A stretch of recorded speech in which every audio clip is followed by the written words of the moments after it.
Hello and welcome to a special episode of Southern Songs and Stories with guest host Molly Maddox. Molly is a student at Isothermal Community College in the Audio and Video Production Technologies program in Spindale, North Carolina, which is the home to Public Radio WNCW, where I work and produce this podcast. This fall, Molly took my class on media performance, which is where I teach students about making a radio show and also a podcast.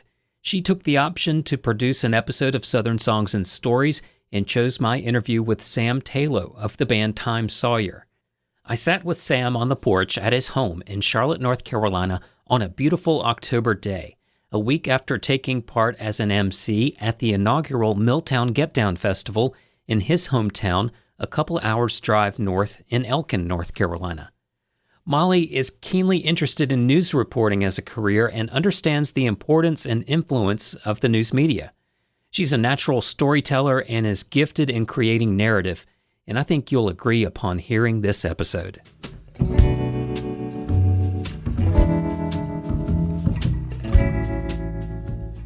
Time Sawyer describes their name as a reflection of the pull between the past and the future.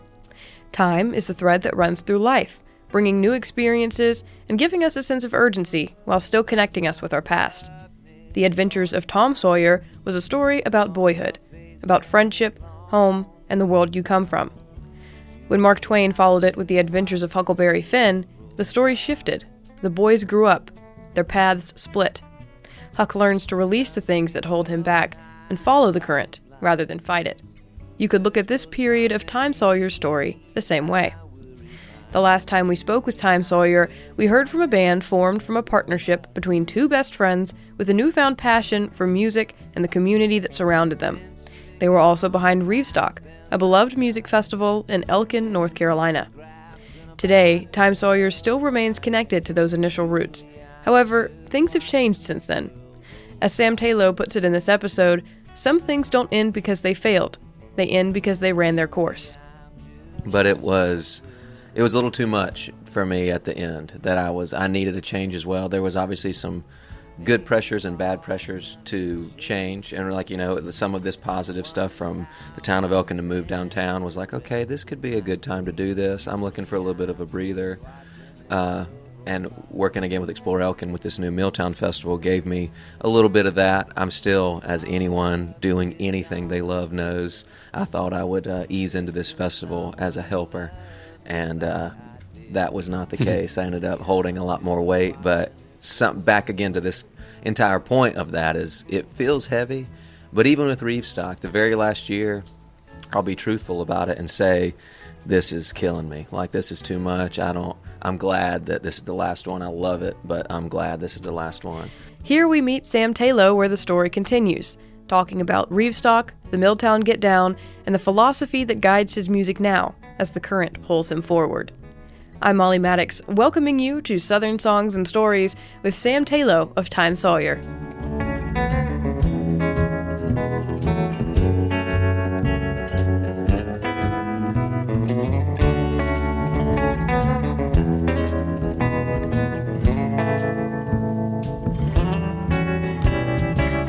Since you've been gone, I spend my time, old photographs and a bottle of wine. Julie, I'm just watching this world roll by. Julie, I'm just watching this world roll by.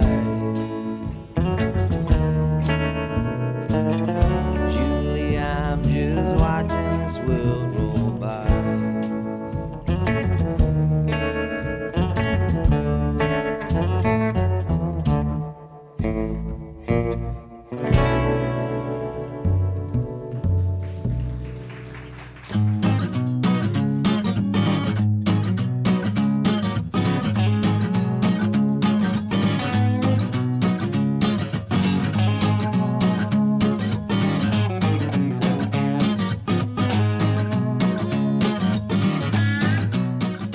Southern Songs and Stories is a podcast series with over 150 episodes, profiling artists ranging from Americana to blues and bluegrass, and from rock to rap. From history to hits, and from culture to creativity, you'll find a wide array of subjects, substance, and standpoints. And always, the music that binds it together. You can follow Southern Songs and Stories wherever you find podcasts, with more articles, photos, and videos at southernsonsandstories.com. And you can engage with us on social media, on Facebook, Instagram, Substack, and on YouTube at Joe Kendrick NC. All right, so coming off the Milltown Get Down in Elkin, North Carolina, and recently before that at Albino Skunk Festival, have festivals in mind for a lot of our conversation today. Albino Skunk and before Milltown Get Down, Reefstock had so much in common with the sort of the artists that were at those festivals, the listening audience sort of environment, and at Reefstock, one stage, also still at Albino Skunk, one stage. I wonder if you can talk a little bit about your experience playing at a festival like Albino Skunk, and kind of bring us up to speed on Reefstock and Milltown Get Down. Yeah. I'm trying to think if we would have played Albino Skunk prior to Reefstock, but probably not. That first year would have been a good while ago, but it is, I wouldn't say uncanny, but I feel a kinship to all the skunkers out there in DeZig for kind of having, I think grassroots, I won't say it gets overused, but I think that gets said a lot about that style of festival. And especially with Albino Skunk, it is so much more than just that. It's a well-oiled machine in the background. And I think that is something to look for when you're putting a festival on, is to find that line that I think is hard to find in a festival where you're feeling like you're at home. You're not feeling like I'm stuck in a huge festival tank, if you will, but you're also seeing acts that you would see at a large festival, or having a more close-knit experience with a festival than you would, but also the talent is just top-notch as well. And I think that like I said, I've always felt a pretty close-knit vibe to Albino Skunk with Reefstock's connection. And I actually, this past weekend, had a random thought that I was like, is Albino Skunk one stage still? Always has been, right? Yeah. And that is really cool. I think that does help that experience. Even this past weekend at Milltown, I really love, there's so much I could dig into there, because all of it was a mystery to us being year one. It was kind of, we know what we want to do. We have some good intentions, but we're just going to see what we can do in this space in a short amount of time for year one. And that was one of my thoughts, is like, two stages opens up so many opportunities, but you lose that central hub of we're plopping down here and we are going to enjoy this festival. And obviously good and bad with both of those things, but that is a really cool part about Albino Skunk. I find we're going back to Reefstock, as you said, that it was time to let that festival take a good long nap. It's probably taking an eternal nap. It's probably not coming back. So the desire to put on a festival, it's got to be one of the most difficult endeavors. And just from the outside of knowing what I know about seeing you operate, seeing Albino Skunk operate, being on the planning committee for the Earl Scruggs Music Festival, which goes on all year, I just wonder, do you ever look in the mirror and go, why? Why did I do this? Oh, yeah. If we're talking about, again, we have beautifully and peacefully laid Reefstock to rest, I will say some of that was really a burden. Again, is the wrong word. Let's find a word a little below burden to use, and somebody fill that in for themselves as they listen. But it was a little too much for me at the end, that I needed a change as well. There was obviously some good pressures and bad pressures to change, and some of this positive stuff from the town of Elkin to move downtown was like, okay, this could be a good time to do this. I'm looking for a little bit of a breather, and working again with Explore Elkin with this new Milltown Festival gave me a little bit of that. I'm still, as anyone doing anything they love knows, I thought I would ease into this festival as a helper, and that was not the case. I ended up holding a lot more weight, but back again to this entire point of that is it feels heavy. But even with Reevestock, the very last year, I'll be truthful about it and say, this is killing me. Like, this is too much. I'm glad that this is the last one. I love it, but I'm glad this is the last one. It's like we would bit off a little more than we could chew, I think we would say at Explore Elkin for this, but there wasn't much of an option to make it much smaller. We wanted people to be involved. We wanted the Reeves to be involved. That was our third stage. And once you start doing that, any of these festivals, my goal, and I know Explore Elkin's goal, is to really involve, I mean, the community, whatever you want to use that word for, whether it be Elkin or whether it be the music community or whether it be people that love these festivals, whatever these communities we have and are building and working on, when they come together, that is the beauty of it all. That's really where it's like, oh, this interaction of this love for this shared thing, this community involvement of volunteers who don't even know anything about some of these artists, just like, I volunteer. Being involved in this is what I do. Kick the door to your forehead open and step out. You might fumble, tumble, just don't crumble. You'll at least get deeper down. Like a boxer, you're either on top and maintaining, or a fighter that's motivated to take his fame. And it's a hard life if you're living. Sure be easy if you were dead. Yeah. It all depends on what you believe in. Like it or not, it's a coming in hot. You just heard a bit of the live version of The Boxer, a song from Time Sawyer's latest release, Plumb Live at the Cock and Bull, a song about introspection and the struggle of trying to get out of your own head. It highlights the fact that our inner worries are often intensified by ourselves, and it reminds us that the things we stress about are often shared by the people around us. Sam Tayloe has always been one to advocate for finding common ground and building a community with the people around you. That was one of the things that drove him to continue with Reevestock for as long as he did. Joe dives deeper with Sam into the difficulty of leading large events, but still being driven by your deep love for your community and the town you call home.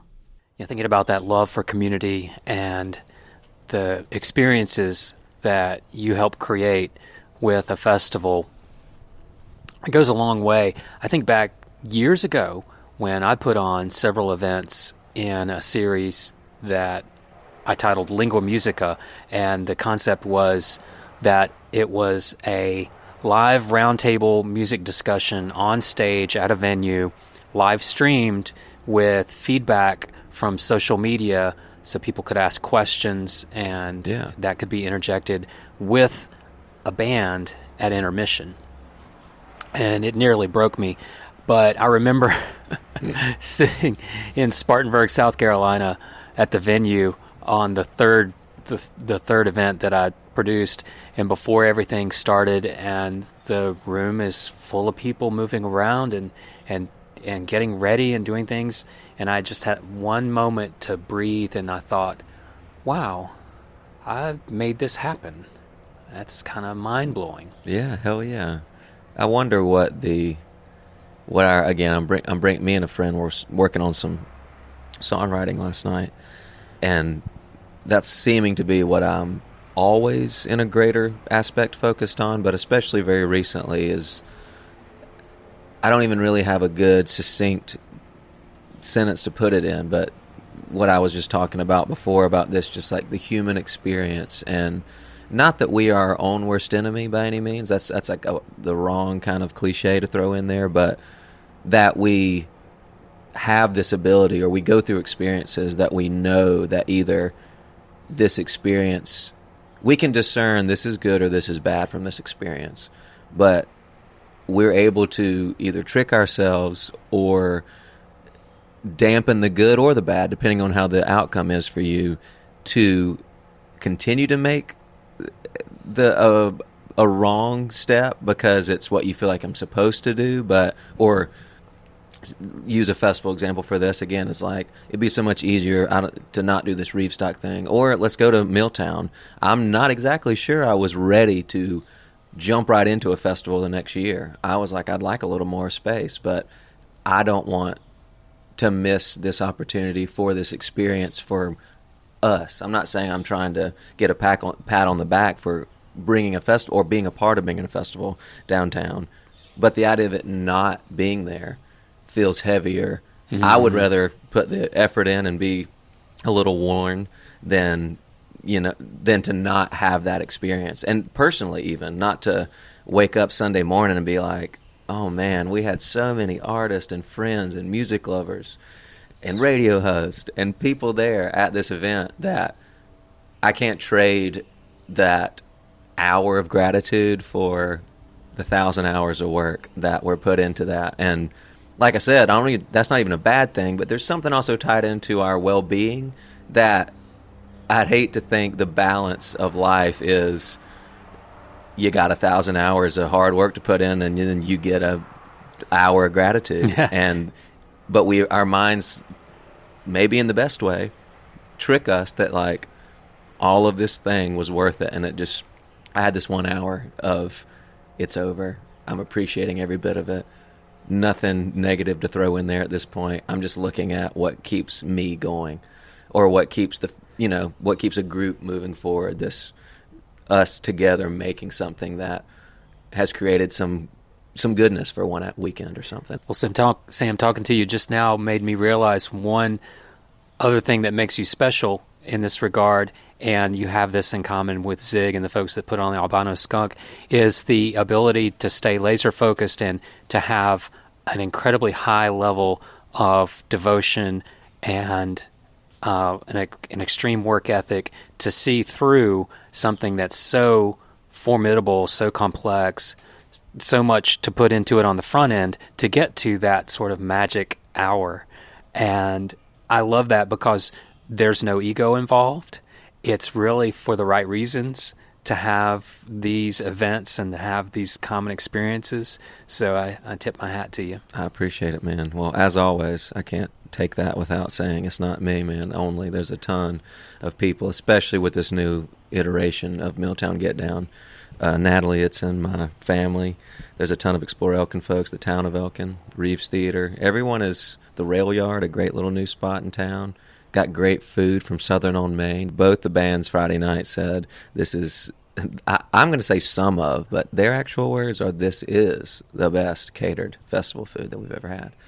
And that's, again, that's a small town Elkin thing, just doing it. And it's beautiful to have that.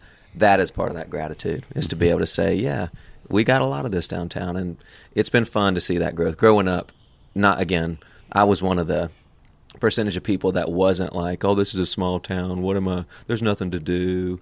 As a kid, I think we were afforded a lot of luxuries in that way. We had a lot less supervision growing up, I believe. But same thing. I grew up in a small town. It didn't even have a stoplight, and my first instinct was to get away. Yeah. Well, do you feel like, obviously, I wouldn't say obviously, but I'd imagine changed some as you've grown up? Yeah, same. I'm feeling the vibe that, you realize that how valuable a lot of that was, sure. Just being off in a safe place that was quiet, and you got to have this childhood that is fairly idyllic, really, in retrospect. Yeah, there's a lot that I think I took from that, but that is the point of bringing that up, is to say, me being in high school, there is no chance that this stuff was happening in Elkin, and I guess I'm happy to be a part of it, proud to be a part of it, because it does change, even through the obstacles and those things or the people that will never know there's a festival here somehow and still live in Elkin. It still is bringing a lot. It is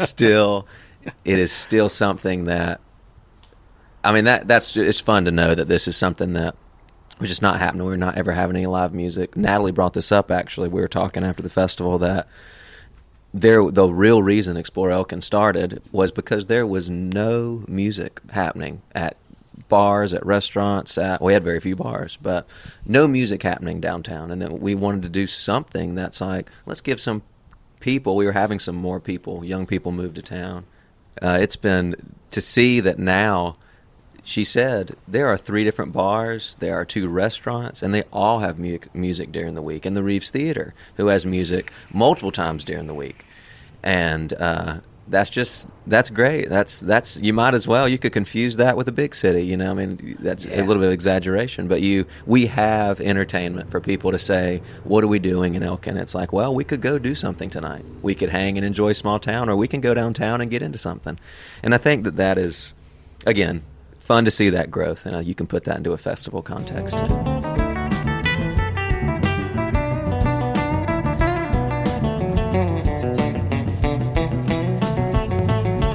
Rain feels soft on the wheels, we got 'em moving. And I don't know if I'll be back again. But what I know and what you don't will burn this whole place up in smoke if I set foot back on this old 210. 'Cause I shot down my baby and a lover there. And I've still got blood left on my hand. Won't be long till they find the evidence I left behind. But the blood's on these hands, it ain't all mine. That was an excerpt from the live version of 210 It's Over by Time Sawyer off their album Plumb Live at the Cock and Bull.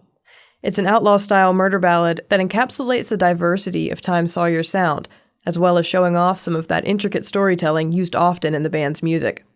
The narrator experiences life on the road after murdering his partner on the highway. Sam talks with Joe more about the band's sound as their lineup evolves, as well as their own experiences on the road. Well, let's talk about Time Sawyer and what's new with the band.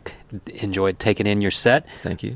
Fairly brand new guitarist. Yeah, Nathan who Harris. People were really impressed with. He's a great player. We have a lot of fun with him. He'd probably be the one that's playing the most with us right now. We had our good buddy Nick Lawrence, who is in Nashville these days, and I'm still in touch with him quite a bit. I actually sent him a photo of a pair of jeans yesterday. He'll understand that connection. He's a man of comfort. He knows what's up in the world of clothing, and he being out of town, we kind of I've started this during the pandemic. Had this show called Sam on Sunday, which was a live stream, but that's morphed into Sam on Someday, which we do in Charlotte at the Evening Muse and at Petra's, and we'll do it anywhere else. Somebody just tell me where. But it really is just a ability for folks to get together. We build a band just one night from different Charlotte artists or national artists as well if they're touring through, and have features and have this.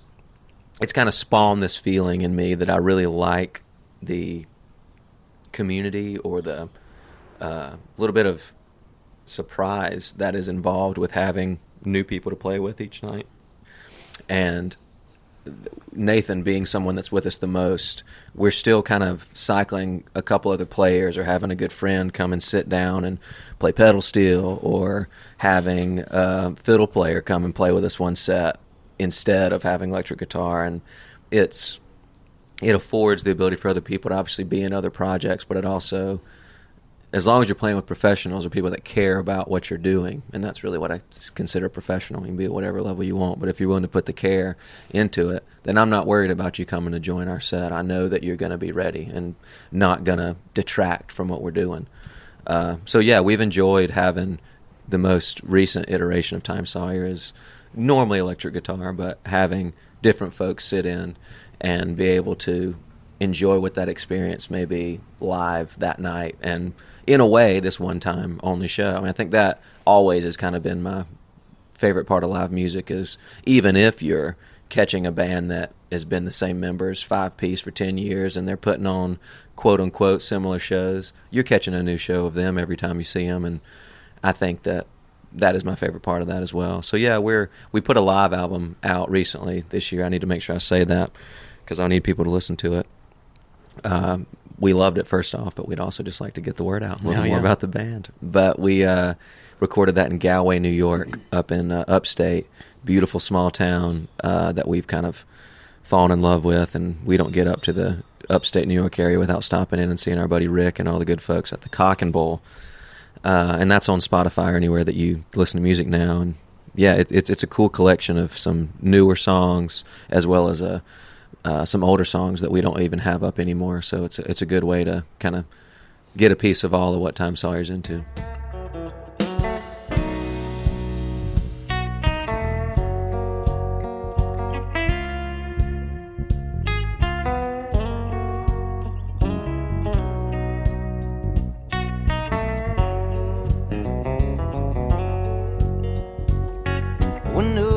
Nothing, but he sure did try.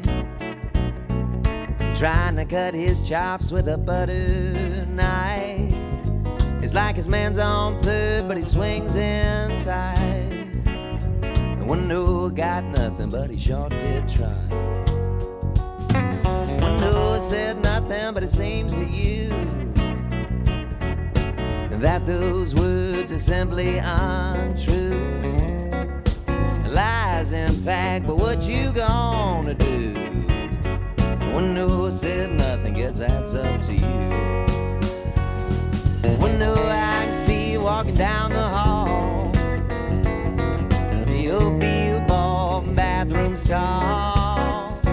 So many eyes that see and minds won't recall. And oh yeah, I can see it, what's wrong with y'all? You just heard a bit of the live performance of Noah Got Nothing by Time Sawyer off their album Plumb Live at the Cock and Bull. It's a short but powerful song, packed with everything Sam Taylor stands for, pointing a finger at those who treat others differently based on their observable circumstances and assumptions that are formed before even truly getting to know a person. It gives us a personal look at the life of a fictional man named Noah who is struggling to catch a break, and reminds us not to write him off or treat him differently, as his misfortune very easily could have been our own. Joe asks about future plans with the band's music, and Sam dives deeper into his personal philosophy behind his songs. Thinking of music with Time Sawyer, you've got the live record. What are your plans for a studio record? Do you have any? Man, I have not written like I want to. I could say it's because I'm busy, but it's mainly just because I've been scared to sit down and do it. I'm struggling recently with, I wouldn't say believing in writing or my ability to write, but really being hard on not the process. I'm not even getting to the process half the time, but really hard on what the final piece is and wanting to. I feel like we're in a position right now more than ever to me that I really want people to understand what I'm saying, and I really want to speak in a way that is understood, because I'm really wanting people to glean something from it. Not that I am some power in that department, but that I'm trying to have people understand that we are a lot closer and there's a lot more to value than these bullet points we like to make the only thing we see, whether it be a left or right political situation or whether it, it's gotten so dumbed down, pardon using that phrase, but it's gotten so centered around that if you don't like this thing that I like, I don't like you. Yeah. And I don't think we have much of a chance at making anything better. And it's funny, we continually, are you able to do it? People just don't recognize or don't want to admit that, but I do it all the time, and I guarantee other people do as well, that you find somebody and you meet somebody, and unless it's written on their chest or their hat or something right away, you're approaching them as they're a regular individual, and a lot of times you are finding some connection. You're finding that there's something we like, and, maybe it takes an hour, maybe it takes weeks, and you're like, oh, wait, this person doesn't align with me. And you forget about those other things that you did align with or that you did find this connection. We're burying a lot of people before we give them the chance to become a friend, and then that friendship or acquaintance, I think, can go a long way in understanding someone in a sense that maybe we can open up a little bit more and be a little more inclusive for everybody and realize that there's more to that. So in a long-winded way, I'm just starting, as I said on this podcast. I'm going to spend a little more time forcing myself to write, and if it's shit, then it's going to be shit, but I'm going to write. I'm going to get some stuff out. Well, that framework that you've described, it sounds like, to boil that down, that your intention is to be a bridge with your music for people in the audience to realize that they have more in common by far than they have different. Is that your sort of overall arc of Time Sawyer's music? I know there's good times in there. There's whimsy. There's all sorts of things. But is that your North Star? Sure. Is that sort of like let's all keep together. Let's be friends. Yeah. In short, yes, I do think that is. I'm sure I'm going to offend people everywhere by saying something like this, but there's so much that is so important that we are not getting resolved on whatever side you may be on. I'll acknowledge all of that. But in the weirdest way, there's so much more to life than being just in that sphere. And I think if we can step out of that a little bit, it humanizes people on both sides more and will ultimately let us make some positive steps for everyone. I'm tense talking about it because I want people to know that I'm coming from this place of, I understand it's important what you're standing for, what you want to see changed. And I think we're just jumping over the human element and not understanding that that's going to make this so much harder than realizing that, we've all got flaws. We're all got different agendas. There's all things we're looking for, but somehow we're skipping over this ability to look at people as humans and thinking that we can just skip to a legislation and people will. It just takes away this ability to see somebody as like, I understand you, and because I'm face to face or because I've met someone like you, I understand more what you're looking for. And I think we're just getting further and further away from meeting that person. And we're definitely not trying to do that. So, I am trying to get people to come together. And I realize like I said, I'm a little tense talking about that because it's just not that simple. And I'm not trying to make it that simple. But I do think it's a really important part of making progress is to have this connection with someone that on the surface you may not think you like. But I think that there's something about that's part of what living here is going to be always, is you're not going to like everybody, but you're not going to get rid of them, regardless of how much somebody may try to do that. We are going to be here together, so we might as well figure something out. We're all just walking each other down the road. Yeah, man. Sam, I got a flash. I've got an idea for next year's Milltown Get Down. Hit me. It's a booth that's the anti-debate booth. It's for exactly the purpose that you're just describing, of people figuring out that they've got way more in common and they can build these bridges together. You pull a card like, do you like baseball? Go. And just see if. And you've got a moderator, and instead of debating each other on who's right, you find out what they have in common and what they agree on. Man, I like it, but I'm going to go ahead and tell you, I'm not ready for that yet at the festival. The world's not ready for that, but maybe we'll do a side panel. Maybe we'll work on something too. But yeah, that could be the morning session. Exactly, very early morning. Sam Taylor, Time Sawyer, it's been great talking to you. Anything you'd like to add? Not a thing. Support the radio station, support your friends, and get out there and catch some music.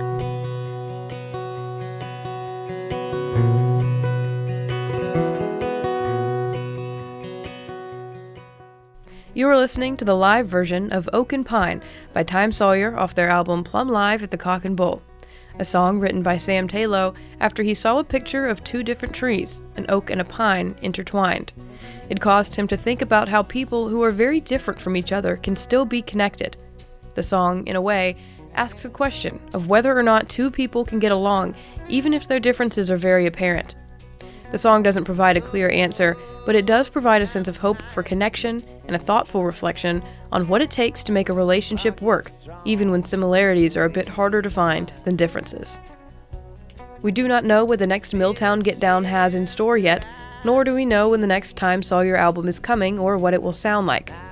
Like Huck Finn said at the close of his story, he set his sights on the hopeful unknown and would light out the territory ahead of the rest. That seems to me to be in keeping with what Sam Taylor has around the corner as well. And luckily for us, we know there will be another chapter in his story.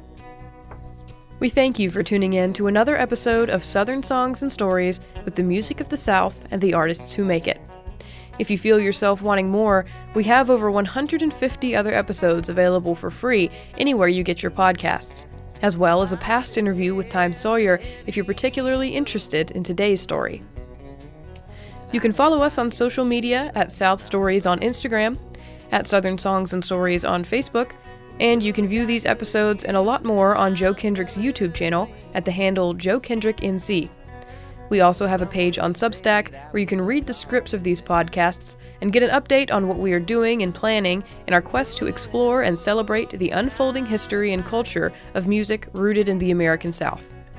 Thanks to Jacqueline Anthony for producing the radio adaptations of this series on Public Radio WNCW, where we worked with Joshua Ming, who wrote and performed our theme songs, and Joe Kendrick for guiding me through production of this episode. Please take a moment and give us a top rating where you can, and a review. It makes a big impact on the ranking, and therefore the visibility of this series to all other music fans who also follow podcasts. I'm your host and producer, Molly Maddox, and this is Southern Songs and Stories, the music of the South and the artists who make it. You're an oak and I'm a pine. Our differences ain't hard to find.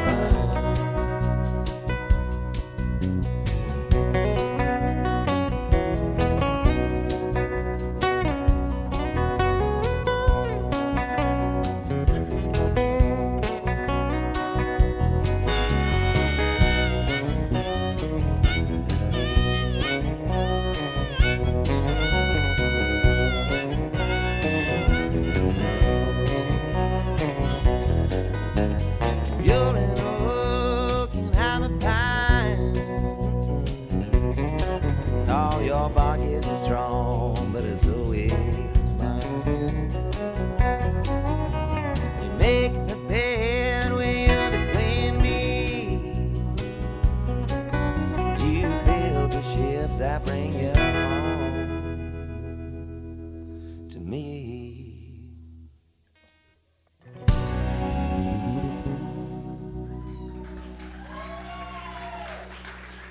Thank y'all so much.